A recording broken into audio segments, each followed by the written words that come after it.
ایک بدو آئے، ایک صحابی آئے، یا رسول اللہ میرا باپ میرے مال کو خرچ کر دیتا ہے، مجھ سے پوچھتا نہیں ہے۔ تو ہم نے کہا بلاؤ اسے۔ ان کو جب بلایا گیا تو اس نے پوچھا کیوں بلا رہے ہیں؟ کہ تیرے بیٹے نے شکایت کی۔ تو ان کو اتنا دکھ ہوا، انہوں نے چند اشعار پڑھے دل ہی دل میں، زبان پہ نہیں، دل ہی دل میں، اور مجلس میں آ گئے۔ جب پہنچے دربار رسالت تو جبریل آئے ہوئے، یا رسول اللہ تعالیٰ کہہ رہے ہیں اس کا مسئلہ بعد میں سنیں، اس سے کہیں وہ شعر سنا جو تو نے بیٹے کے گلے میں کہے ہیں اور اب تیری زبان سے ادا نہیں ہوئے پر تیرے اللہ نے سنے۔ تو آپ نے اس سے فرمایا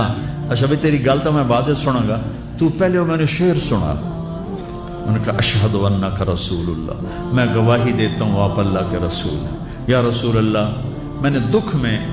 چند اشعار زبان سے نہیں دل ہی دل میں دہرائے تھے اور آپ کے رب نے عرشوں پہ سنا، واقعی آپ کا رب بھی سچا اور آپ بھی سچے۔ آپ نے کہا کیا کہا تھا؟ کہا میرے بیٹے جس دن تو پیدا ہوا ہم نے اس دن اپنی ذات کے لیے جینا چھوڑ دیا، ہم نے تیرے لیے زندگی کا سفر شروع کیا، تجھے ٹھنڈی چھاؤں میں بٹھانے کے لیے گرم ہواؤں سے لڑا، تمہیں ٹھنڈی ہواؤں سے بچانے کے لیے برفانی راتوں میں کام کیا، تیری ایک مسکراہٹ دیکھنے کے لیے ساری رات تڑپا، ساری رات اپنے آپ کو کوہلو کے بیل کی طرح اپنی ساری جوانی کا رس نچوڑ کے تیری ہڈیوں میں ڈال دیا، میں بوڑھا ہوتا گیا، تو پروان چڑھتا گیا، میری کمر جھک گئی، تیری کمر اٹھ گئی، میری ٹانگوں سے جان نکل گئی، تیری ٹانگیں مضبوط ہو گئی، میرے ہاتھ کانپنے لگے، تیرے ہاتھ مضبوط ہوئے، میں لڑکھڑانے لگا، تو اترانے لگا، تو مجھے خیال آیا کہ جیسے میں اس کے لیے دھکے کھاتا تھا، اس کی زندگی کی دعائیں مانگتا تھا، اس کے لیے تڑپتا تھا، چلو آج میرا یہ سہارا بنے گا۔ لیکن جب تجھ میں جوانی کی لہر دوڑی اور مجھے بڑھاپے نے کھا لیا، جب جوانی میں تجھ میں رنگ بھرا اور بڑھاپے نے میرے رنگ چھین لیے،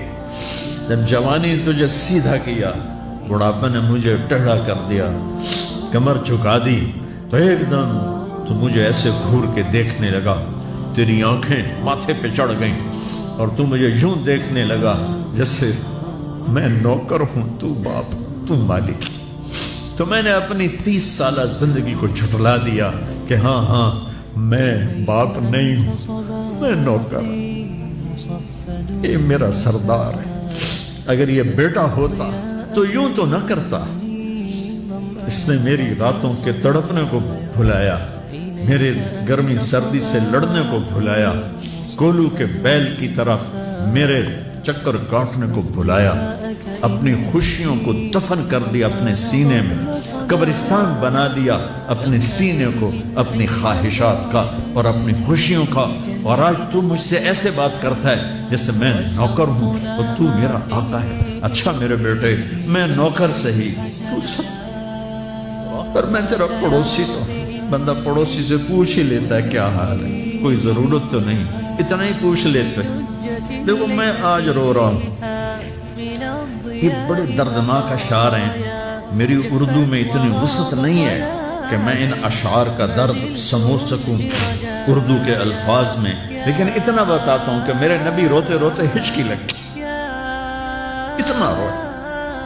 آپ نے اس بچے کے گریبان کو یہاں سے پکڑ کر دفع ہو جا، میری نظروں سے دور ہو جا، انت و مالک لابیک، تیرا سب کچھ تیرے باپ کا ہے، یہی باپ آج تمہارے ہاتھوں ذلیل ہو رہا ہے۔